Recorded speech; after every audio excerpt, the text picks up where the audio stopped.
రామయ్యంపేటకు మళ్లీ పూర్వ వైభవం తీసుకురావాలంటే దాన్ని తిరిగి శాసనసభ నియోజకవర్గంగా ప్రకటించాలని బీఆర్ఎస్ నాయకులు డిమాండ్ చేశారు. ఈ నేపథ్యంలో మాజీ మున్సిపల్ చైర్మన్ పల్లె జితేందర్ గౌడ్, నాయకుడు చౌదరి సుప్రభాతరావుల ఆధ్వర్యంలో భారీ ర్యాలీ నిర్వహించారు. అనంతరం స్థానిక తహసీల్దార్ కార్యాలయంలో వినతి పత్రం సమర్పించారు. ఈ సందర్భంగా నాయకులు మాట్లాడుతూ రామయ్యంపేటకు గొప్ప చరిత్ర ఉందని, 1951 నుంచి 2009 వరకు ఇది నియోజకవర్గ కేంద్రంగా కొనసాగిందని గుర్తు చేశారు. డీలిమిటేషన్ లో అన్యాయంగా తొలగించారని, ఇప్పుడు కేంద్ర ప్రభుత్వం శాసనసభ స్థానాలు పెంచే అవకాశాన్ని దృష్టిలో పెట్టుకుని రామయ్యంపేటను మళ్లీ నియోజకవర్గంగా ప్రకటించాలని కోరారు.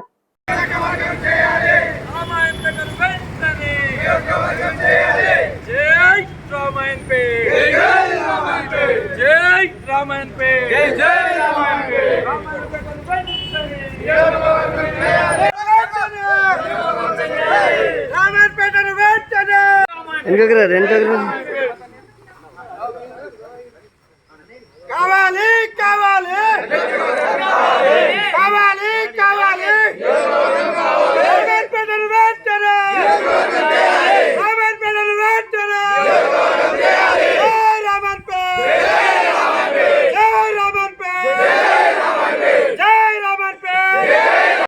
జై రామన్పేట జై రామన్పేట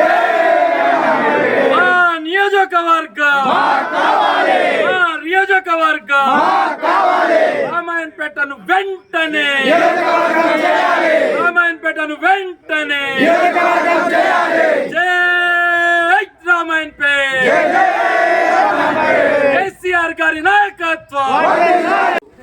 రామాయణపేట పట్టణంలోని బీఆర్ఎస్ అదేవిధంగా బీఆర్ఎస్ మండల నాయకులు కలిసి ఎంఆర్ఆర్ దగ్గరికి రావడం జరిగింది. ఒక మెమరాండం ఇవ్వడం జరిగింది.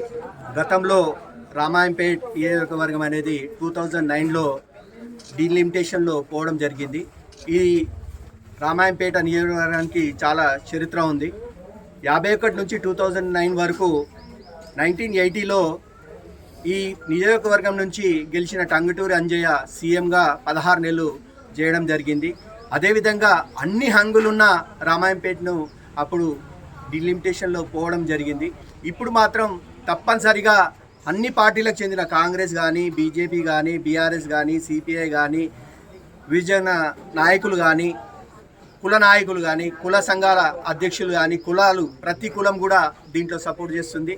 అదేవిధంగా విద్యార్థి నాయకులు కూడా దీంట్లో సపోర్ట్ చేయడానికి రెడీ ఉన్నారు. అయితే ఈరోజు ఖాళీ హారం మాత్రమే. ఈరోజు మేము ఒక మెమరాండంతో సరిపెట్టుకుంటున్నాం. ఇక ఫ్యూచర్లో ఒకవేళ రానట్టయితే దేనికైనా మేము వెనుకకు పోము. మా రామాయంపేట మండలం కానీ, రామాయంపేట కుల నాయకులు కానీ, పార్టీ నాయకులు కానీ, అన్ని పార్టీల అతీతంగా దీనికి పోరాటం చేయడం జరుగుతుంది. అదేవిధంగా మా నాయకులు కూడా ఎక్స్ ఎమ్మెల్యే పద్మాదేవేందర్ రెడ్డి కానీ, ఎక్స్ ఎమ్మెల్సీ సుభాష్ రెడ్డి గారు కానీ, తిరుపతి రెడ్డి గారు కానీ, ఇక్కడున్న నాయకులు కానీ అందరూ కూడా దీనికి మద్దతు తెలుపుతున్నారు. దీనికి ప్రతి ఒక్కరి దగ్గర కూడా మేము ఒక లెటర్ తీసుకొని కలెక్టర్ గారికి కూడా పంపించడం జరుగుతుంది. అదేవిధంగా కాంగ్రెస్ వాళ్ళు కానీ, కాంగ్రెస్ స్థానిక ఎమ్మెల్యే గారు ఉన్నారు కాబట్టి అతని దగ్గర కూడా కాంగ్రెస్ నాయకులు ఒక మెమరాండం తీసుకోవాలి. అదేవిధంగా బీజేపీ నాయకులు ఉన్నారు కాబట్టి, ఎంపీ గారు ఉన్నారు కాబట్టి ఆయన దగ్గర కూడా మెమరాండం తీసుకోవాలి. ఇది ఖచ్చితంగా మనకు అందరికీ అవసరం కాబట్టి అందరం కూడా దీంట్లో పాల్గొనాలి. ఒకవేళ ఎవరైతే పాల్గొన్నారో వాళ్ళు రామాయంపేట చరిత్ర హీనులుగా మిగిలిపోతారని తెలియజేసుకుంటూ, ఇది ఖాళీ ఆరంభం మాత్రమే. ముందు ఇంకా చాలా కార్యక్రమాలు ఉంటాయని తెలియజేసుకుంటూ అధ్యక్షతన కేంద్ర మంత్రి మండలి డీలిమిటేషన్ ప్రక్రియ ప్రారంభించాలని నిర్ణయం తీసుకొని మన మంత్రిమండలి ఏకగ్రీవ తీర్మానం వెల్లడించడం జరిగింది. దాంట్లో భాగంగా దేశవ్యాప్తంగా పార్లమెంట్ నియోజకవర్గాలు, శాసనసభ నియోజకవర్గాలను విభజించి కొత్త నియోజకవర్గాలు ఏర్పాటు చేయడానికి నోటిఫికేషన్ వేయడం జరుగుతుందని చెప్పడం జరిగింది. అందులో భాగంగా మన ప్రాంతానికి వచ్చినట్టయితే రామాయంపేట అసెంబ్లీ నియోజకవర్గం 1951 నుంచి 2009 వరకు ఉండే. కానీ కొన్ని అప్పటి జరిగిన రాజకీయ పరిస్థితుల నేపథ్యంలో నియోజకవర్గాన్ని కోల్పోవడం జరిగింది. అటువంటి పరిస్థితి మళ్ళీ పునరావృతం కాకుండా ఖచ్చితంగా మన నియోజకవర్గం మళ్ళీ పునర్వైభవం దిశగా ఏర్పాటు చేయాలని కోరుతూ ప్రభుత్వాన్ని కోరుతూ నిన్నటి నుండే స్పందించి ఈ ప్రాంతంలోని అన్ని రాజకీయ పార్టీలు స్పందించాలని కూడా బీఆర్ఎస్ పార్టీ తరఫున విజ్ఞప్తి చేస్తున్నాం. అదేవిధంగా మా పార్టీ తరఫున బీఆర్ఎస్ తరఫున గౌరవ కేసీఆర్ గారి నాయకత్వంలో ప్రధాన ప్రతిపక్ష నాయకుడు కాబట్టి ప్రధాన ప్రతిపక్షం కూడా డిలిమిటేషన్ కమిటీకి గజెట్కు వాళ్ళ నోటిఫికేషన్ తగ్గట్టు మన తెలంగాణ రాష్ట్రం నుంచి పార్లమెంట్ నియోజకవర్గాలకు రికమెండ్ చేస్తూ శాసనసభ నియోజకవర్గాలకు రికమెండ్ చేస్తూ సబ్మిట్ చేయడం జరుగుతుంది. కాబట్టి ఖచ్చితంగా కేసీఆర్ గారు ఏదైతే డ్రాఫ్ట్ సబ్మిట్ చేస్తారో అందులో ఉండే విధంగా కృషి చేయడానికి మన ప్రియతమ నాయకులు హరీష్ రావు గారు కానీ, కేటీఆర్ గారు కానీ, పద్మా దేవేందర్ రెడ్డి కానీ, ఈ ప్రాంత నాయకులు మన తిరుపతి రెడ్డి గారు కానీ, సుభాష్ రెడ్డి గారు, శశిధర్ రెడ్డి గారు, అందరు నాయకులు బీఆర్ఎస్ నాయకులు కలిసికట్టుగా వాళ్ళందరూ కూడా రామాయంపేట నియోజకవర్గాన్ని ఏర్పాటు చేసే దిశగా వాళ్ళ వంతు కృషి చేస్తారు. కాబట్టి ఏకగ్రీవంగా మా బీఆర్ఎస్ పార్టీ తరఫున రామాయంపేట నియోజకవర్గం కేంద్రంగా ఏర్పాటు చేయాలని కోరడం జరుగుతుంది. అదేవిధంగా భవిష్యత్తులో ముఖ్యంగా రామాయంపేట యువతరానికి విజ్ఞప్తి చేసేది ఏంటంటే శబ్దంగా ఉండి ఎన్నికలలో చేసినట్టు చేయకుండా ఇది మీ ఆత్మగౌరవ పోరాటం, ఇది రామాయంపేట ప్రజల చిరకాల కోరిక, ముఖ్యంగా రేపు రాబోయే యువతరానికి అవసరం. కాబట్టి నియోజకవర్గం గురించి అందరూ సమీకరించి అన్ని కుల సంఘాలు, యువజన సంఘాలు, పత్రికా సోదరులు, ఎలక్ట్రానిక్ మీడియా సోదరులు అందరూ అన్ని సంఘాలు, కుల సంఘాలతో కలిసి అన్ని రాజకీయ పార్టీలు కలిసి రావాల్సిందిగా విజ్ఞప్తి చేస్తూ అందరితో కలిసి పోరాడడానికి సిద్ధంగా ఉన్నాం. ఎవరు కలిసి వచ్చినా రాకున్నా బీఆర్ఎస్ పార్టీ ఖచ్చితంగా పోరాడుతుంది. నియోజకవర్గం ఏర్పాటు అయ్యేదాకా దాని వెన్నంటే ఉంటుంది.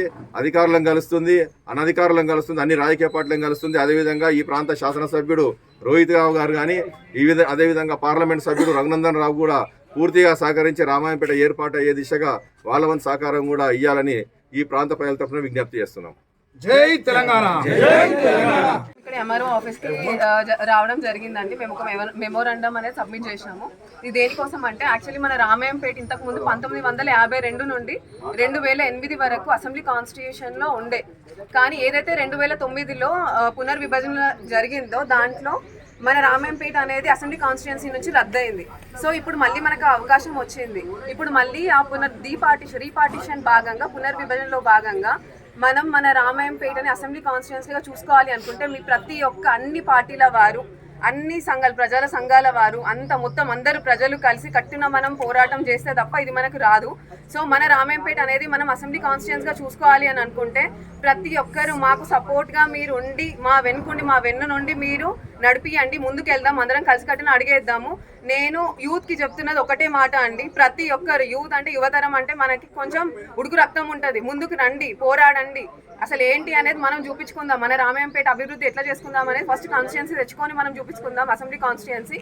అట్లనే మా పార్టీకి వచ్చేసి మా బీఆర్ఎస్ పార్టీ నుండి గౌరవనీయులు కేసీఆర్ గారు, కేటీఆర్ గారు, హరీష్ రావు గారు, మా మాజీ ఎమ్మెల్యే పద్మదేవేందర్ రెడ్డి గారు కూడా మాకు వెన్నుండి సహకరిస్తారని మేము అనుకుంటున్నామండి. మేము కలిసి కట్టిన రామాయంపేట అనేది మేము అసెంబ్లీ కాన్స్టిట్యుయెన్సీగా తెచ్చుకోవడానికి అన్ని రకాలుగా ప్రయత్నిస్తాము. ఇది మొదటి అడుగు మాత్రమే, ఇంకా ముందు చాలా ఉంది. కాన్స్టిట్యుయెన్సీ వచ్చే వరకు మేము పోరాడతాము. అందరికీ ధన్యవాదాలు. Thank you so much.